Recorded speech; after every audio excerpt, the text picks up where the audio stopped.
नमस्कार दोस्तों, मेरा नाम है राज के वर्मा और आप देख रहे हैं रिपोर्टर जी। दोस्तों, आज बात करेंगे सोने, चांदी और क्रूड ऑयल की, क्योंकि लगातार जिस तरह की स्थिति ईरान और अमेरिका के बीच बन रही है, ये तीनों ऐसी चीज़ें हैं जिस पर सभी की निगाहें हैं। सोने और चांदी की बात करें तो लगातार कभी ऊपर की तरफ तो कभी गिरावट की तरफ ये हालात बने हुए हैं। वहीं क्रूड ऑयल के दाम लगातार बढ़ रहे हैं, जिसका असर महंगाई पर पड़ेगा, यानी आम आदमी पर पड़ेगा। तो चलिए बगैर देरी के शुरू करते हैं इस वीडियो को। तो इसे अंत तक ज़रूर देखिए, क्योंकि यहाँ पर आपके तमाम डाउट्स क्लियर होने वाले हैं। क्योंकि ईरान और अमेरिका के बीच जो सीज फायर चल रहा है, उसके भी टूटने की संभावना लगातार, यानी कि आशंका लगातार बन रही है। और अगर ये सीज फायर टूटता है तो आप समझिए कि एक बार फिर से एक बड़े युद्ध की तरफ जाएगा, और इस बार शायद ये युद्ध कुछ ज़्यादा ही भयंकर हो सकता है। तो ऐसे में सभी की निगाह अमेरिका, ईरान के साथ साथ सोने, चांदी और क्रूड ऑयल पर भी टिकी हुई है। दोस्तों, वीडियो पसंद आए तो इसे लाइक, शेयर करना बिल्कुल मत भूलिएगा। अपनी राय कमेंट सेक्शन में ज़रूर दीजिए और आपके अपने चैनल को सब्सक्राइब और फॉलो करना भी मत भूलिएगा। तो चलिए शुरू करते हैं इस एक्सप्लेनर को, जहां पर आपको तमाम रिपोर्ट्स, रिसर्च और डेटा के साथ एक एक चीज़ में समझाने वाला हूँ। दोस्तों, अगर आपको लग रहा है कि गोल्ड, सिल्वर और क्रूड ऑयल की खबरें सिर्फ बिजनेस चैनल तक सीमित है, तो शायद आप आने वाले सबसे बड़े फाइनेंशियल शॉक को अंडर एस्टिमेट कर सकते हैं। क्योंकि इस समय दुनिया में जो खेल चल रहा है, उसका असर सीधे आपकी जेब, आपकी ईएमआई, आपके घर के खर्च और आपकी फ्यूचर प्लानिंग पर पड़ रहा है।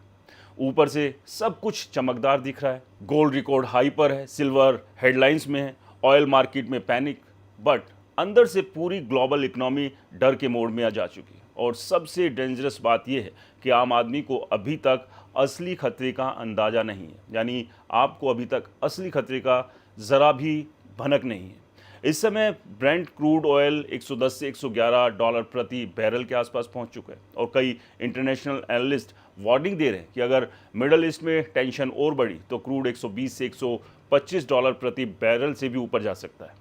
वॉल स्ट्रीट जर्नल और रॉयटर्स दोनों ने अपनी रिपोर्ट्स में लिखा है, Iran Israel America conflict, Red Sea shipping disruption और OPEC प्लस प्रोडक्शन पॉलिसीज़ की वजह से ग्लोबल ऑयल सप्लाई चेन पर भारी दबाव बना हुआ है। अब यहाँ समझने वाली बात यह है कि क्रूड ऑयल सिर्फ पेट्रोल डीजल का मामला नहीं है। क्रूड पूरी इकोनॉमी का ब्लड सर्कुलेशन है। जब ऑयल महंगा होता है तो ट्रक से लेकर फ्लाइट तक, फैक्ट्री से लेकर फार्मिंग तक, पैकेजिंग से लेकर डिलीवरी तक हर चीज़ महंगी होने लगती है। यही वजह है कि एक्सपर्ट्स इसे इन्फ्लेशन मल्टीप्लायर कहते हैं। इंडिया जैसे देश के लिए खतरा और बड़ा हो जाता है, क्योंकि हम अपनी ज़रूरत का लगभग 80 से 85% क्रूड ऑयल इंपोर्ट करते हैं। यानी दुनिया में कहीं भी टेंशन बढ़े, उसका सीधा असर बिल भारत के मिडिल क्लास को भरना पड़ता है। अभी हालात ये है कि ट्रांसपोर्टेशन कॉस्ट बढ़ रही है, एयरलाइंस फ्यूल सरचार्जेस बढ़ रहा है, FMCG कंपनियां पैकेजिंग कॉस्ट बढ़ने की वार्निंग दे रही है, और फूड इन्फ्लेशन फिर से ऊपर जाने लगी। दोस्तों, रॉयटर्स की एक रिपोर्ट के मुताबिक एडिबल ऑयल, केमिकल्स और लॉजिस्टिक्स सेक्टर में कई इंडियन कंपनियों की इनपुट कॉस्ट 20% तक बढ़ चुकी है। और जैसे ही इन्फ्लेशन बढ़ती है, दुनिया भर के इन्वेस्टर पैनिक मोड में आ जाते हैं, गोल्ड और सिल्वर खरीदना शुरू कर देते हैं। यही वजह है कि 2026 में सोने और चांदी ने हिस्टोरिकल लेवल टच किए। बिजनेस स्टैंडर्ड की रिपोर्ट के मुताबिक इंडिया में 24 कैरेट गोल्ड 1,50,000 प्रति 10 ग्राम तक पहुंच गया, जबकि चांदी 2,49,000 से 2,50,000 प्रति किलो के स्तर पर ट्रेड करने लगी। लेकिन कहानी में असली ट्विस्ट यहीं से शुरू होता है, क्योंकि आम आदमी को हमेशा यही बताया जाता है कि जब दुनिया में डर बढ़े तो गोल्ड खरीद लो। लेकिन रियलिटी इतनी सिंपल नहीं है दोस्तों। रॉयटर्स और ब्लूमबर्ग की रिपोर्ट्स बताती है कि ऑयल की वजह से इन्फ्लेशन लगातार बढ़ रहा है, और इन्फ्लेशन बढ़ने से US फेडरल रिजर्व जैसे सेंट्रल बैंक इंटरेस्ट रेट जल्दी कम नहीं करते। अब यहाँ गेम बदल जाता है, क्योंकि गोल्ड कोई इंटरेस्ट नहीं देता। जब बैंक्स और बॉन्ड्स हाई इंटरेस्ट देने लगते हैं, तब कई इन्वेस्टर गोल्ड से पैसा निकालकर फिक्स्ड इनकम एसेट्स में शिफ्ट करने लगते हैं। यही वजह है कि पिछले कुछ महीनों में गोल्ड मार्केट में भारी वॉलेटिलिटी देखने को मिली। दोस्तों, वॉल स्ट्रीट जर्नल की रिपोर्ट के मुताबिक गोल्ड ने डॉलर टर्म्स में शार्प करेक्शन देखा, जबकि सिल्वर ने 1980 के बाद सबसे वॉलेंट 2 मंथ क्रैश में से एक दर्ज किया। यानी मार्केट एकदम कंफ्यूजन में फंस चुका है। ऊपर से बाइंग भी चल रही है, नीचे से प्रॉफिट बुकिंग भी हो रही है, बड़े बड़े इंस्टीट्यूशंस हेज भी कर रहे हैं, और रिटेल इन्वेस्टर्स फोमो में एंट्री भी मार रहे हैं। और हिस्ट्री गवाह है, जब मार्केट में चारों चीज़ें एक साथ होती है दोस्तों, तब सबसे ज़्यादा नुकसान छोटे इन्वेस्टर्स का होता है। सोशल मीडिया और यूट्यूब पर इस समय ऐसे टाइटल भरे पड़े हैं, गोल्ड जाएगा 2 लाख, सिल्वर बनेगा नेक्स्ट बिटकॉइन, अभी नहीं खरीदा तो पछताओगे। लेकिन असली सवाल ये है कि क्या ये रैली सस्टेनेबल है या फिर मार्केट एक जाइंट ट्रैप बना रहा है। क्योंकि पिछले कुछ सालों में हमने देखा है कि जब भी पैनिक बाइंग पीक पर पहुंचती है, उसके बाद शार्प करेक्शन भी आता है। 2020 के कोविड फेज में भी गोल्ड तेजी से भागा था, लेकिन बाद में कई महीनों तक साइडवेज और करेक्शन मोड में भी चला गया। अभी सिचुएशन उससे भी ज़्यादा डेंजरस मानी जा रही है, क्योंकि इस बार सिर्फ इकोनॉमिक क्राइसिस नहीं बल्कि जियोपॉलिटिकल रिस्क, करेंसी प्रेशर और एनर्जी शॉक्स तीनों एक साथ चल रहे हैं। और इंडिया के लिए खतरा डबल इसलिए हो जाता है क्योंकि यहाँ रुपये भी लगातार दबाव में है। दोस्तों, टाइम्स ऑफ इंडिया और रॉयटर्स की रिपोर्ट के मुताबिक रुपया 95 पर डॉलर के करीब पहुंच गया और आरबीआई को मार्केट स्टेबलाइज करने के लिए इंटरवेंशन करना पड़ा। अब यहाँ समझिए सबसे डेंजरस फॉर्मूला क्या बनता है। क्रूड महंगा प्लस डॉलर मजबूत प्लस रुपया कमज़ोर इक्वल टू इंडिया में गोल्ड और सिल्वर और ज़्यादा महंगे। यानी अगर ग्लोबल मार्केट स्टेबल भी रहे तब भी इंडियन बायर्स को ज़्यादा प्राइस चुकाना पड़ सकता है। और यही वजह है कि कई एक्सपर्ट्स अब वार्निंग दे रहे हैं कि ब्लाइंडली सेफ हेवन सुनकर गोल्ड में लम सम एंट्री करना रिस्की हो सकता है। क्योंकि अगर अचानक मिडल ईस्ट टेंशन कम हो गई, ऑयल प्राइस नीचे आ गए, यूएस फेड ने एग्रेसिवली स्टेंस बदल दिया, तो गोल्ड और सिल्वर दोनों में शार्प करेक्शन देखने को मिल सकता है। ऊपर से एक और बड़ा सिग्नल मार्केट को डरा है, सेंट्रल बैंक्स का बिहेवियर, खासकर आरबीआई लगातार गोल्ड रिजर्व्स बढ़ा रहा है। रॉयटर्स और मनी कंट्रोल की रिपोर्ट के मुताबिक आरबीआई रिजर्व में गोल्ड की हिस्सेदारी 16.7% तक पहुंच गई और आरबीआई ने पिछले कुछ महीनों में 100 टन से ज़्यादा सोना भारत के वॉल्ट्स में वापस शिफ्ट किया है। इसका मतलब क्या है?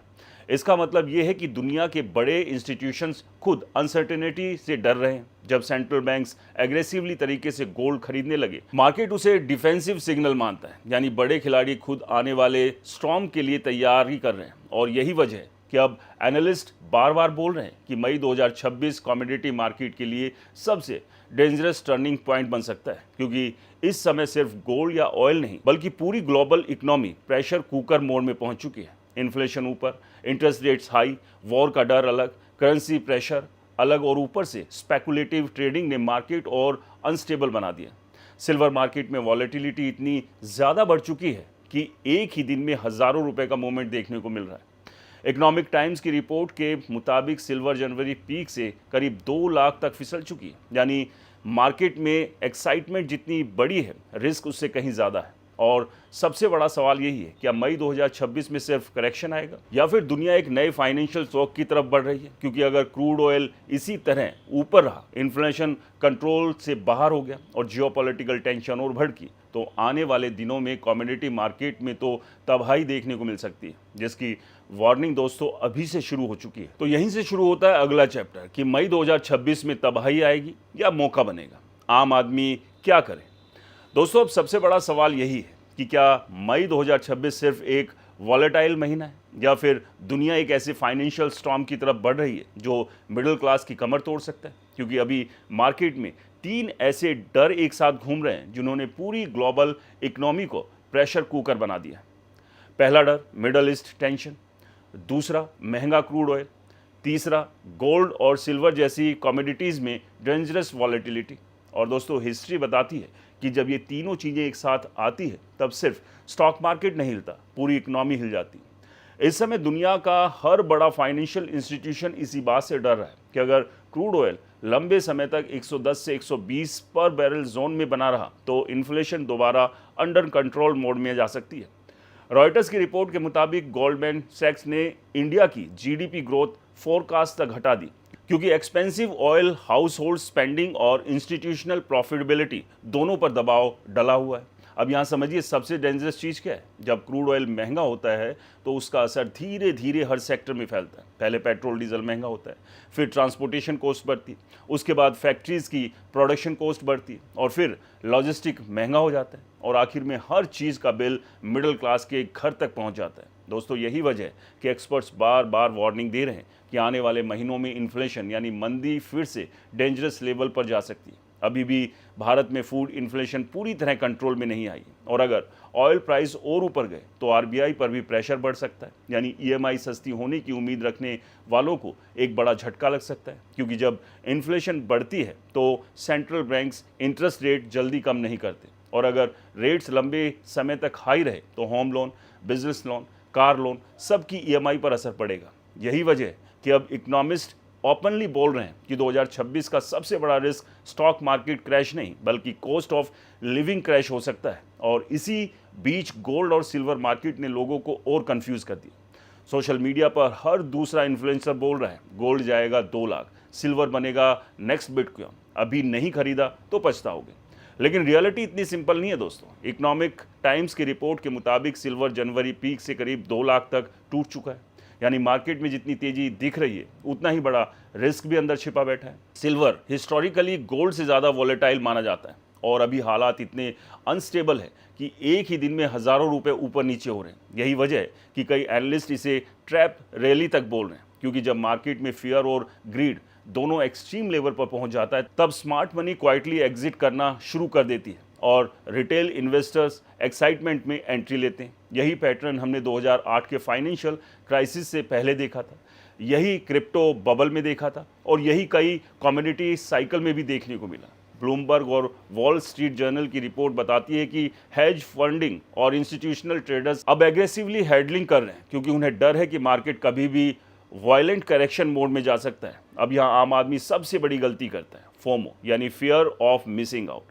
जब हर जगह यही सुनाई देता है कि गोल्ड भाग रहा है, सिल्वर रॉकेट बन जाने वाला है, तब लोग बिना रिस्क समझे लमसम पैसा डाल देते हैं। लेकिन मार्केट कभी सीधी लाइन में नहीं चलता दोस्तों। अगर अचानक मिडल ईस्ट टेंशन कम हो गई, ऑयल प्राइस नीचे आ गए और यूएस फेडरल रिजर्व ने पॉलिसी बदल दी तो गोल्ड और सिल्वर दोनों में शार्प करेक्शन आ सकता है और यही चीज़ एनालिस्ट को सबसे ज़्यादा डरा रही है, क्योंकि इस समय कमोडिटी मार्केट फंडामेंटल से ज़्यादा फियर और स्पेकुलेशन पर चल रहा है। ऊपर से एक और बड़ा खतरा करेंसी मार्केट में दिख रहा है। रॉयटर्स और टाइम्स ऑफ इंडिया की रिपोर्ट के मुताबिक भारतीय रुपया लगातार दबाव में है और लगातार माहौल जो है वो एक अलग डायरेक्शन में जा रहा है। अब जैसा कि कमर्शियल सिलेंडर के दाम भी महंगे हो गए, यानी कि महंगाई का असर अब धीरे धीरे देखने को मिल रहा है। अब क्या आने वाले समय में पेट्रोल और डीजल पर भी इसका असर दिखेगा? क्योंकि 5 राज्यों में मतदान से पहले ये बात कही जा रही थी कि पेट्रोल और डीजल के दाम सरकार बढ़ा सकती है, यानी कि चुनाव के चक्कर में सिर्फ सरकार रुकी हुई थी। क्या आने वाले समय में पेट्रोल और डीजल के दाम जैसे ही बढ़ते हैं तो आप समझिएगा देश में स्थिति क्या बनेगी। हर चीज़ पर इसका असर पड़ेगा और अगर हर चीज़ पर इसका असर पड़ेगा तो जाहिर सी बात है मंदी का दौर शुरू हो जाएगा और मंदी का दौर शुरू होगा तो छोटे इन्वेस्टर्स से लेकर बड़े इन्वेस्टर्स तक इन्वेस्टमेंट डालने से अपने पैर पीछे हटाएंगे, जिसमें फिर चाहे शेयर मार्केट की बात करें, गोल्ड की बात करें, चांदी की बात करें या रियल एस्टेट की बात करें।